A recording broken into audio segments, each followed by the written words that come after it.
Damn it, I'm pissed again. I was just in the middle of making a video. Probably about a 5-minute story when my sister walks in, knockety knock on the damn door. I was like, what? She was like, I need an iPad. And I'm like, God damn it, here, take my iPad. Anyway, nothing pisses me off worse than whenever somebody interrupts my privacy. Damn it, I'm a man. I'm a full-grown man. Shouldn't be having people knocking on my door waiting to borrow my shit. Anyway. So, I was telling a story about a black bear, but hell, I was already 5 minutes into it. No sense in starting over again. So,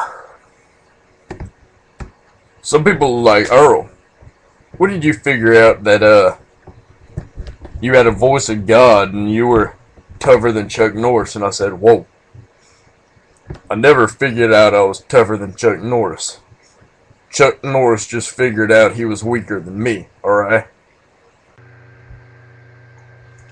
One day I was jogging down the road down that there, Camellia Boulevard, and I was jogging down there and I had one of them fancy camelbacks on. Excuse me, a little bit too much Bud Light last night. I didn't sleep too well. But yeah, jogging down Camellia, and this Mack truck drives up next to me, and big old redneck sitting in the front seat, and he said, boy, I think you're my son. That was a weak little burp, but yeah, he said, boy, you're my son. And I said, well, Pa, how do you come to that conclusion? He said, well, you're about 6 feet tall, I'm about 6 feet. Your neck's redder than the hat for the Cincinnati Reds, and, well, quite frankly, I can smell your skull from here. I was like, well, Pa, we must be related. So I jumped up in there, that there Mack truck, and hopped in the passenger seat, and I looked at him, and he was going through a thing of Alberto beef jerky. Oh boy, Alberto. And I looked at him, and I was like, Pa? He was like, yeah, son. I was like, can I ask you a question? Man-to-man talk right here. I looked him in the eye, and he was like, you can ask me anything. I was like, Paul, why do you think I'm young? He said, well, you just remind me of me when I was a boy. And I said, good, because this is my truck. I grabbed him by the earlobe right here, rolled down that there window with my pinky toe, I chunked him out the window. Now, I know what you're thinking, Earl, how could you kill your dad on Camellia out of a Mack truck like that? And you know what? I'm my own damn dad. Ain't nobody birthed me.